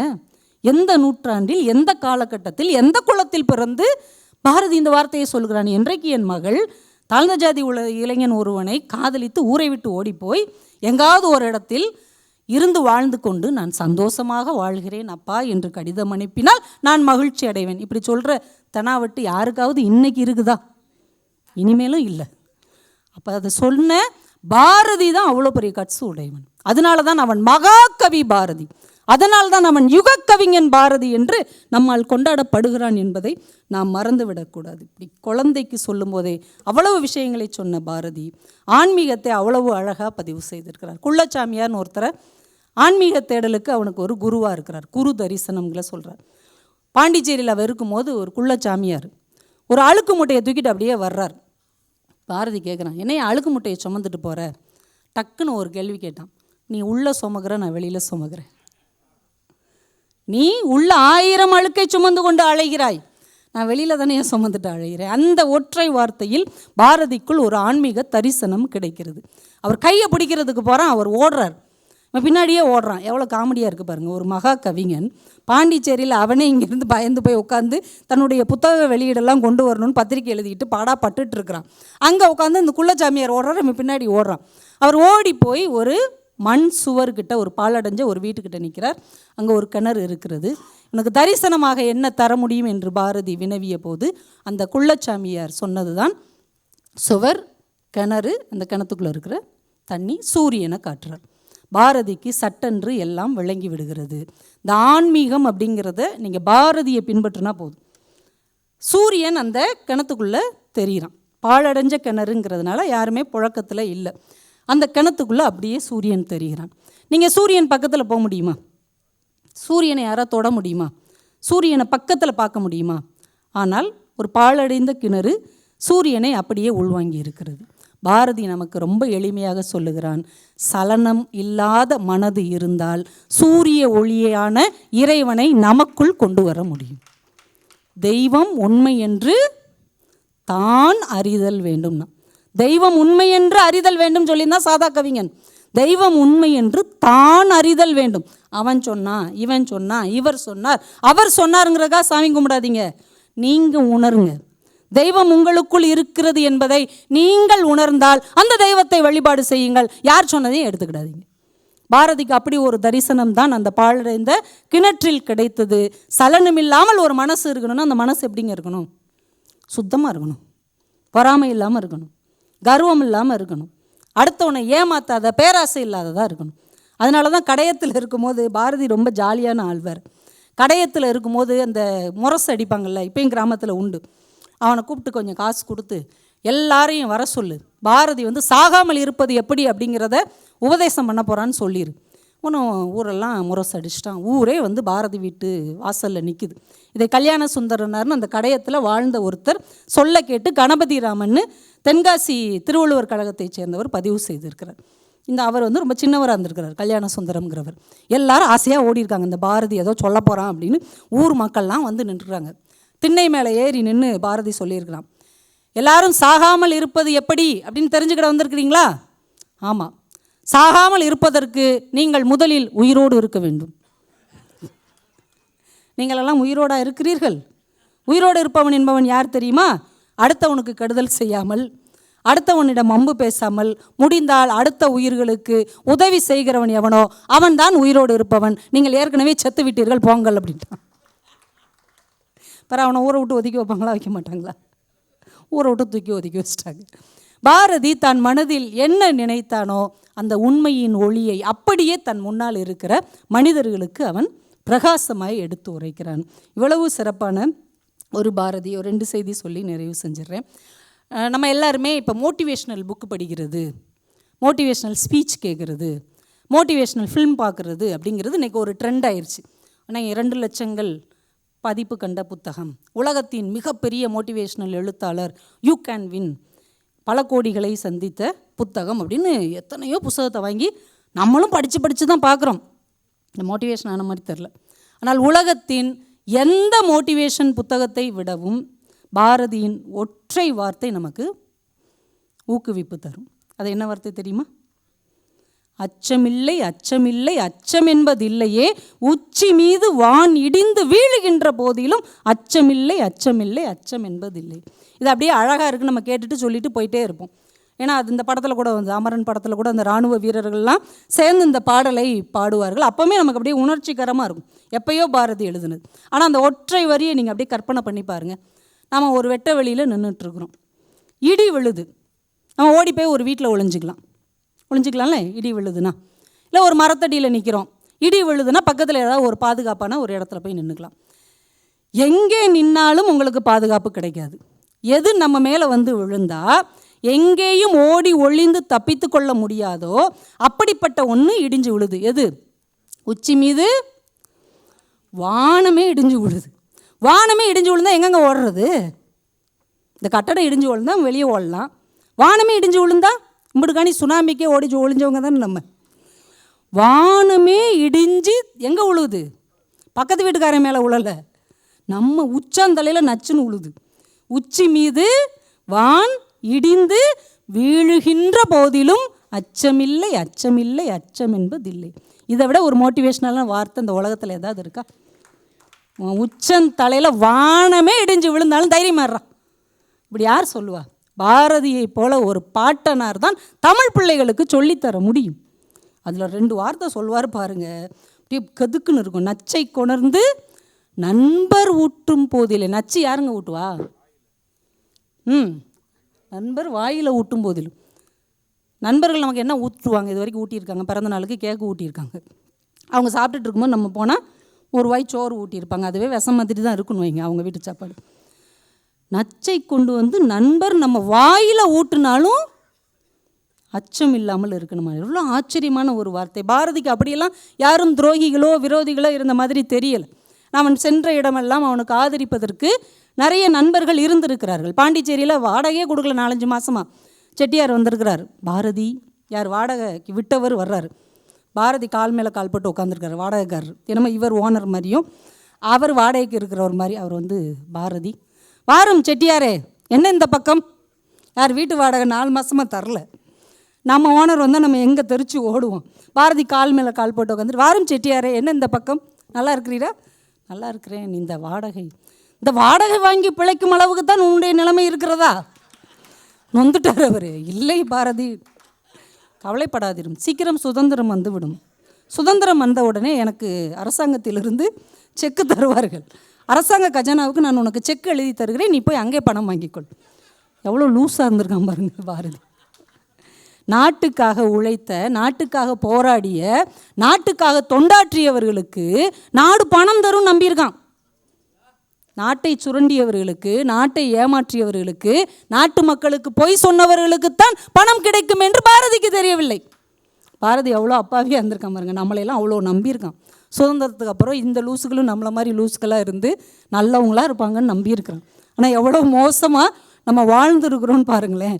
அப்படியெல்லாம் பாரதி இருந்த பாரதி நச்சை நண்பர் வாயில் கொண்டு வந்து, இதை விட ஒரு சோகமான ஒரு கேவலமான ஒரு நிலைமை மனிதனுக்கு வருமா? அந்த நேரத்தில் கூட அச்சம் இல்லாமல் இருங்கப்பா. பிச்சை எடுத்து உண்ணுகிற நிலைமை வந்தால் கூட தைரியமாக இரு. பாரதி யார்ட்டையுமே பிச்சை வாங்கினதே இல்லை. அவன் கஷ்டப்பட்டான், ஆனால் அவன் பிச்சை எடுத்ததில்லை. மற்றவர்கள் பணிவிடை செய்ததால் தான் அதை ஏற்றுக்கொண்டானே தவிர பிச்சையாக அவன் ஏற்றுக்கொள்ளவே இல்லை. ஆனால் அந்த பாரதி நமக்கு சொல்லுகிறான், பிச்சை எடுத்து சாப்பிடுகிற ஒரு வழக்கம் வந்தால் கூட அப்போ கூட தைரியமாக இரு. இதுக்கு மேலே என்ன ஒரு மோட்டிவேஷன் கொடுக்க முடியும்? வாழ்க்கையின் தரைக்கு நீ போனால் கூட மீண்டு எழுவதற்கு உன்னிடம் ஒரு ஒளி இருக்க வேண்டும் என்று நமக்கு கற்றுக் கொடுத்தவன் பாரதி. இன்னும் ஒரே விஷயத்தோடு நான் நிறைவு செஞ்சுறேன். நான் முதலே சொன்னேன்ல, பாரதியுடைய அம்மாவை பற்றி சொல்லும்போது ஒரு கடைசி பாடல் சொல்கிறேன்ல, ஏன்னா நேரம் ஆயிடுச்சுன்னு அவங்க சொல்லிட்டாங்க. எனக்குமே நேரம் ஆயிடுச்சு, நானும் ஊருக்கு போகணும். நம்ம நீங்களா சென்னைக்காரங்க, நான் ராஜபாளையம் போகணும் பாருங்கள், 12 மணி நேரம். பாரதி தன் நாட்டை பற்றி நிறையா பாட்டு எழுதியிருக்கிறார். இந்த நாடு ஏன் சுதந்திரம் வாங்கணும்? இந்த நாடு ஏன் சுதந்திரம் வாங்கணும்? அதுக்கு 1000 காரணம் இருக்கலாம். இந்த நாடு சுதந்திரம் அடையணுங்க, இந்த நாடை நம்ம வணங்கணும், இந்த நாட்டை காப்பாற்றணும். ஏன் காப்பாற்றணும்னு நான் காரணம் சொல்கிறேன் பாருங்கள். எங்கள் அன்னையர் தோன்றி மழலைகள் கூறி அறிந்ததும் இன்னாடே. நீங்கள் இப்போ உங்கள் அம்மா எப்படி இருப்பாங்கன்னு நான் கேட்குறேன். நம்ம அம்மான்னு நீங்கள் நினைங்களேன். நம்ம அம்மான்னு நினச்சோடனே அம்மாவுக்கு எத்தனை வயசோடு நம்ம நினைப்போம்? நம்ம விவரம் தெரிஞ்ச போது உள்ள வயசு தான் அம்மாவுடைய வயசு. குறைஞ்சபட்சம் ஒரு 30 வயசுக்கு மேலே தான் நம்ம அம்மானை, யாருடைய அம்மா வேணால் நினச்சிக்கோங்க, ஒரு நடுத்தர வயசு பெண்ணை தான் நமக்கு அம்மா ஞாபகம் வரும். ஆனால் பாரதி எப்படி கற்பனை செய்கிறான், எங்கள் அன்னையர் தோன்றி மழலைகள் கூறி அறிந்ததும் இன்னாடே. அம்மாவே குட்டி பாப்பாவாக்கிட்டான். அம்மாவையே 5 வயசுக்கு மேலே பார்க்காத பாரதி தன் தாயை 5 வயது மழலை பெண்ணாக பார்க்கிறான். எங்கள் அன்னையர் தோன்றி மழலைகள் கூறி அறிந்ததும் இன்னாடே. இங்கே தான்ப்பா நம்ம அம்மா குட்டி பாப்பாவாக விளாண்டாங்க, குட்டி பாப்பாவாக மழலை மொழி பேசுனாங்க. இங்கு இக்கு இச்சிலாம் நம்ம அம்மா இங்கே தான் பேசுனாங்க. அவர் கண்ணியராகி நிலவினில் ஆடி கழித்தது மின்னாடே. நம்ம அம்மா வளர்றாங்க. கற்பனை பண்ணுங்களேன், நம்ம அம்மா வளர்றாங்க. அப்படி தாவணி பாவாடை சட்டை போட்டிருக்கிறாங்க, ரெட்டை ஜடையெல்லாம் போட்டு. அந்த காலத்து தேவிகா, சரோஜா தேவி இவங்க மாதிரி நம்ம அம்மா அவங்க ஃப்ரெண்ட்ஸோடு சேர்ந்து இந்த நிலா வெளிச்சத்தில் விளையாடுறாங்க. தங்கள் பொன்னுடல் இன்புற நீர் விளையாடி இல் போந்ததும் இன்னாடே. அப்போ குளிக்கிறதுக்குன்னா வீட்டுக்குள்ளெல்லாம் குளிக்கிற பழக்கமே கிடையாது. கிணறு, ஆறு, குளம் இங்கே தான் குளிப்பாங்க. அவங்க தோழியரோடு சேர்ந்து கட்டோடு குழலாட ஆடன்னு நம்ம அம்மா கற்பனை பண்ணி பாருங்க. நல்லா ஜாலியாக குளித்து அப்படியே கதன்னு தகன்னு ஒரு பொன் உடலோட அவங்க வீட்டுக்கு போனாங்களே, அதுவும் இந்த நாடு தான். மங்கையராய் அவர் இல்லறம் நன்கு வளர்த்ததும் இந்நாடே. நம்ம அம்மாவுக்கு கல்யாண வயசு ஆயிடுச்சு. நம்ம தாத்தா அவங்களுக்கு ஒரு மாப்பிள்ளை பார்க்குறாங்க. அந்த மாப்பிள்ளை யார்? நம்ம அப்பா.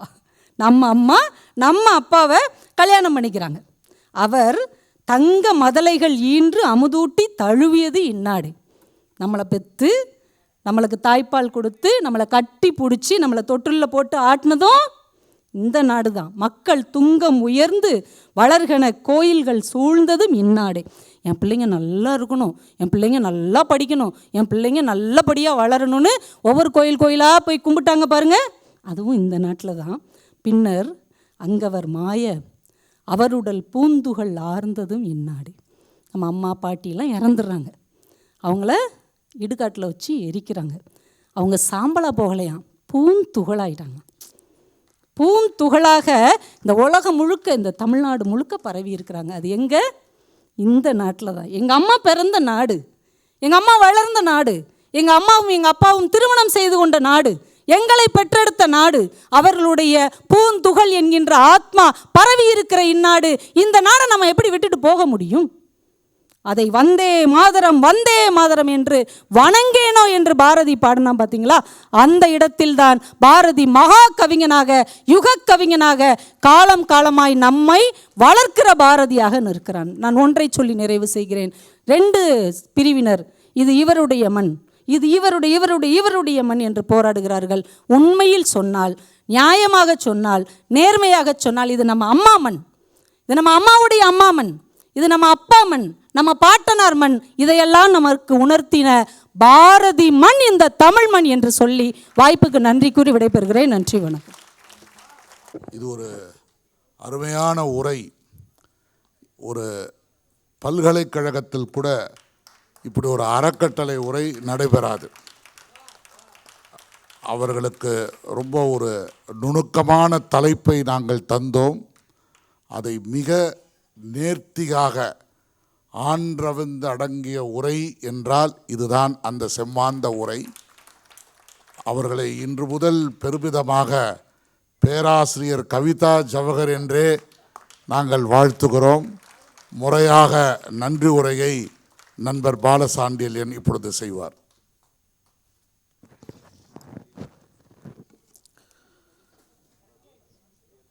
தென்றல் வந்து தீண்டும் போது என்ன எண்ணமோ. இன்னும் நேரம் பேசலாமா அப்படிங்கிற அளவுக்கு நினைக்கும்போது நிறுத்தினாங்க பார்த்தீங்களா? பாரதிர பாடிய பாரதி என்கிற தலைப்பிலே சுமார் 55 நிமிடங்களுக்கு மேல் பேசி வருடிய தமிழ் பூங்காற்று சில நேரம் புயலாகவும் மாறியது.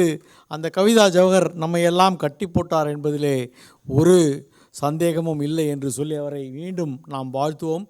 நன்றி உரை தலைமை தாங்கி இந்த விழாவை சிறப்பித்த மாண்புமை நீதியரசர் ஐயா நக்கீரன் அவர்கள், சிறப்புரை வழங்கிய கவிதா ஜவஹர் அவர்கள், விருது பெற்ற 3 பாரதி அறிஞர்கள், மேடையில் சிறப்பு பெற்ற பத்மபூஷன் நல்லி செட்டியார் அவர்கள், பத்மஸ்ரீ சீனி விஸ்வநாதன் அவர்கள், பாரதி கலை இலக்கிய கழகத்தின் அமைப்பாளர் ஔவை அருள் அவர்கள், தலைவர் ஜி சுந்தரேசன் அவர்கள், ஒளிப்பதிவு செய்த கலைமாமணி யோகா அவர்கள், இசையை ஒலி என்று செய்கிற நம்பி அவர்கள், நிகழ்ச்சி ஒருங்கிணைப்பு செய்த பொன்னேரி பிரதாப் அவர்கள், பத்திரிகை மற்றும் ஊடக அன்பர்கள், நாளைக்கு தினமணி, தினமலர், தமிழ், ஹிந்து எல்லாத்துலேயுமே இந்த செய்தி வருகிறது.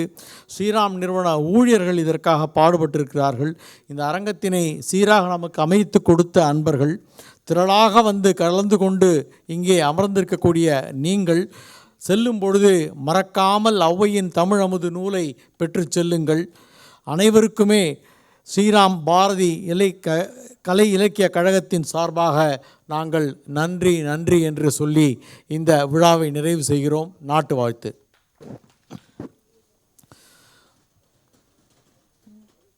வாழிய செந்தமிழ் வாழ்க நற்றமிழர், வாழிய பாரத மணி திருநாடு, வந்தே மாதரம், வந்தே மாதரம், வந்தே மாதரம். ஜெய் Hind. Thank you so much. God bless you.